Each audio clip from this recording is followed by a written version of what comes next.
आप सभी को प्रभु यीशु मसीह के नाम से मेरा जय मसीह की। मैं आशा करता हूं कि आप सब प्रभु में सकुशल ही, प्रभु में आनंदित ही। आइए मेरे साथ में आज की सुबह परमेश्वर के वचन को पढ़ सकते हैं। नीति वचन की पुस्तक उसका 27 अध्याय उसका 23 पद। यह ऐसा लिखा है, अपनी भेड़ बकरियों की दशा भली भांति मन लगाकर जान ले और अपने सब पशुओं के झुंड की देखभाल उचित रीति से कर। परमेश्वर पिता इस वचन के अनुसार हम सबको आशीर्वाद दे। यहाँ पर एक चरवाहा के बारे में दिया गया है। एक चरवाहा जो भेड़ और बकरियों को चराता है, उनके बारे में यहाँ दिया गया है। परमेश्वर कहता है कि चरवाहा को कि भेड़ और बकरियों की दशा भली भांति मन लगाकर जान ले। एक चरवाहा यदि भेड़ और बकरियों को चरा रहा है, यदि उनकी दशा उनको नहीं मालूम, तो उनको भेड़ बकरी चराना उनके लिए मुश्किल है। एक चरवाहा जो भेड़ बकरी को चरा रहा है, उनको ये बातें मालूम होना चाहिए कि उनका भेड़ बकरी की दशा कैसा है, किस प्रकार है। लेकिन यदि उनको अपने ही भेड़ बकरी की दशा उनको नहीं मालूम, तब वो चरवाहा सही रीति से अपने भेड़ बकरियों को नहीं चरा रहा है। मेरे प्रिय भाई बहन, हम जो प्रभु की सेवा करते हैं, प्रभु हम अगुवे से आज की सुबह कहना चाहता है कि जो भेड़ और बकरी अर्थात जो भेड़ परमेश्वर कलीसिया में आपको और मुझको दिया है, हो सकता है 2 लोग होगा या 2000 होगा या 2 लाख होगा। जो भेड़ परमेश्वर आपको दिया है, प्रिय मेरे भाई बहन, मैं आपसे दास होने के नाते ही कहना चाहता हूं कि आप उनकी दशा को भली भांति जाने, उनके दुख और सुख को आप भली भांति जाने। मैं भी एक सेवक हूं, आप भी एक सेवक हैं, आप भी एक सेविका हैं। इसलिए मैं वचन को केवल आपके लिए ही नहीं कह रहा हूं, वचन को मैं अपने लिए ही कह रहा हूं। आज हमको भी अपने भेड़ों की दशा को भली भांति जानने और समझने की आवश्यकता है। हमारे भेड़ को कई बार जंगली जानवर फाड़ खाते हैं, कई बार हमारा भेड़ संसार में चला जाता है, कई बार हमारा भेड़ प्रभु से अलग हो जाते हैं। कारण क्या है?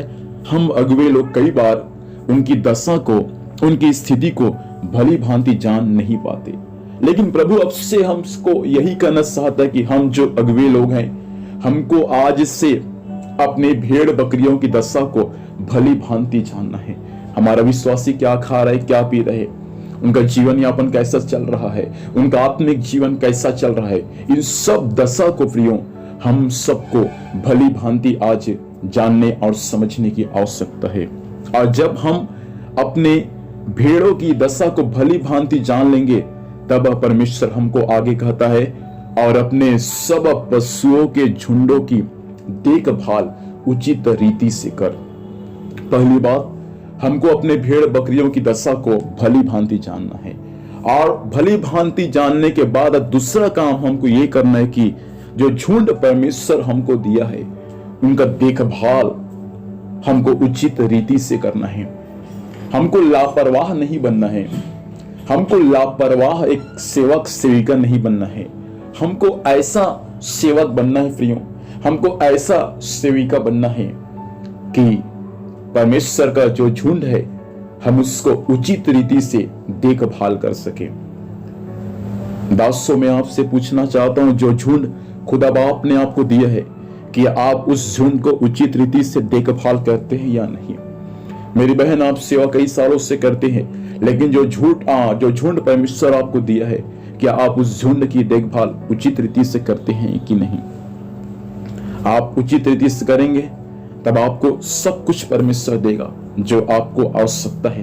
हो सकता है आपको घर की आवश्यकता होगा, हो सकता है आपको जीवन साथी की आवश्यकता होगा, हो सकता है आपको वाहन की आवश्यकता होगा, हो सकता है आपको बहुत सारी भौतिक और आत्मिक बातों की आवश्यकता होगा। सब कुछ परमेश्वर देगा, लेकिन शर्त है कि हम आज से अपने झुंड की देखभाल उचित रीति से करने वाले बन जाए, और हम सब एक अच्छा चरवाहा बनकर अपने भेड़ों की दशा को भली भांति जानने वाला बन जाए। आइए प्रार्थना करेंगे। सर्वशक्तिमान जीवित परमेश्वर पिता, धन्यवाद देते हैं पिताजी इस वचन के लिए। वचन के अनुसार आपने हम सबसे बात किया प्रभु।